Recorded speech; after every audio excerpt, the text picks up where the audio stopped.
Mbak Pratsna, aku mau curhat bentar bisa? Oh, Puri, apa kabar? Bisa dong. Yuk, duduk pojok situ ya. Mau pesen apa?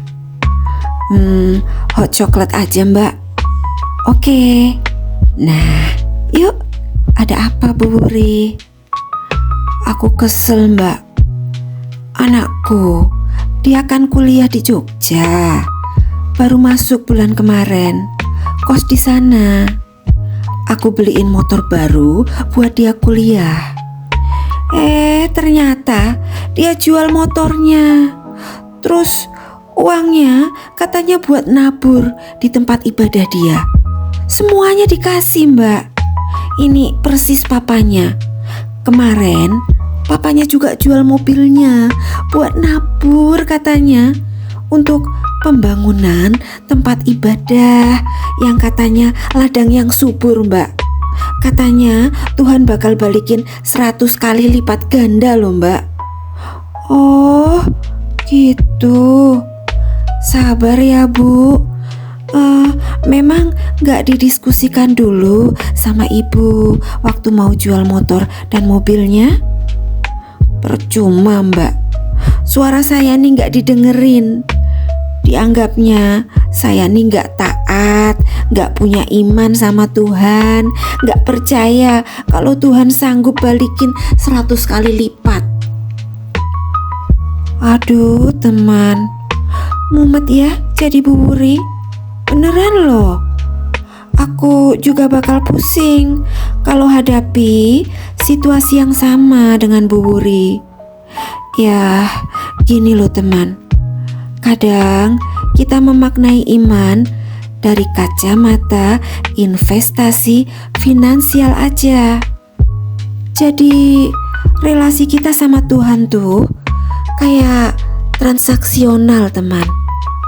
Kita pikir kalau kita nabur di suatu tempat, semua bakal balik dalam bentuk uang berkali-kali lipat ke kita. Ya, bukannya Pratsna gak percaya kalau Tuhan sanggup kasih kamu, karena memang semesta tidak pernah berhutang teman.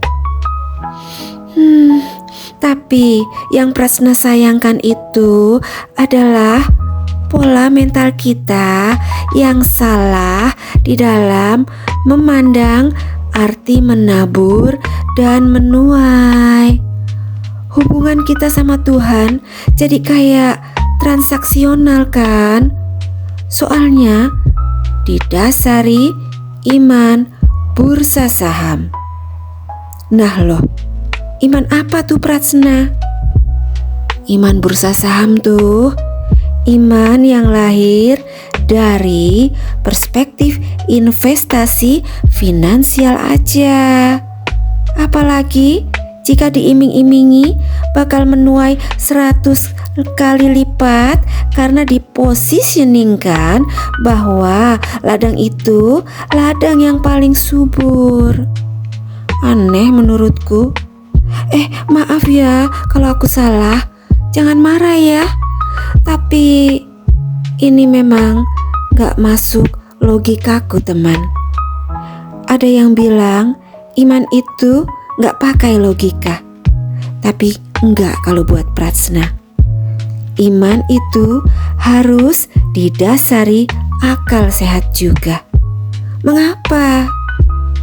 Karena mengenal Tuhan harus dengan berkesadaran, bukan hanya emotional trigger aja, ya. Jadi teman, menurut Pratsna, tidak ada ladang yang paling subur. Semua ladang bagi Pratsna sama suburnya, karena bukan ladangnya yang menentukan tuaianmu, tetapi intensimu ketika memberi. Itu yang menentukan tuaianmu.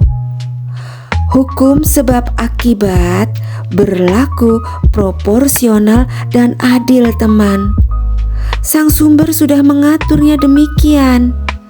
Jadi kalau intensimu saat menabur adalah iman bursa saham, yaitu iman yang didasari relasi transaksional, maka intensimu sudah jelas salah.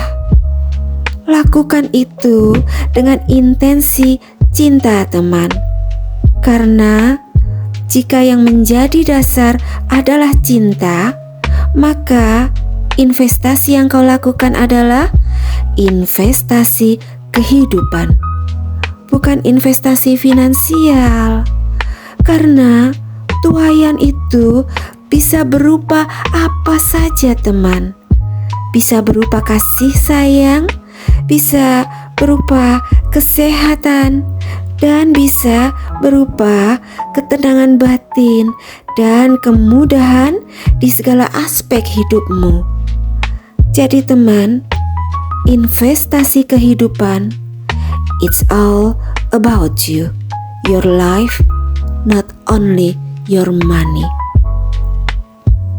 Dan sekali lagi, jangan berpikir ada ladang yang paling subur, karena setiap ladang itu subur jika didasari cinta kasih, bukan transaksional. Ketika kamu menabur pada satu jiwa saja, dan jiwa itu tertolong, walau nominal yang kau beri kecil sekalipun, tetapi intensimu adalah cinta, maka kau sedang memberi yang terbaik di ladang yang subur. Ladang tidak hanya bicara gedung atau event atau tujuan-tujuan organisasi. Ladang yang paling penting adalah jiwa yang membutuhkan uluran tanganmu. Lalu, pola mental apa yang menggerakkan iman bursa saham Pratsna? Pola mental social behavior berupa reward and punishment mindset seperti yang digambarkan Bapak George C. Homans dalam teori pertukaran sosialnya, yaitu suatu pola mental yang berharap reward dari taburan finansial berupa berkat finansial juga yang tentu dalam jumlah besar. Dan punishment mindset yaitu rasa takut dihukum Tuhan jika tidak taat. Hal ini membentuk pola pikir massa yang gampang digerakkan oleh retorika rohani. Seperti yang dijelaskan oleh Bapak Max Weber, di mana iman bisa terhubung dengan rasionalitas ekonomi.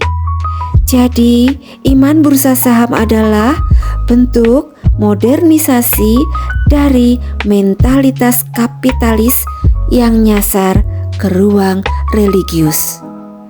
Jadi teman, menurut Pratsna, tidak ada yang salah dengan menabur atau memberi, jika yang mendasari imanmu di dalam memberi adalah cinta pada Tuhan dan sesama. Dan sadarilah bahwa ladang terpenting adalah jiwa, bukan gedung.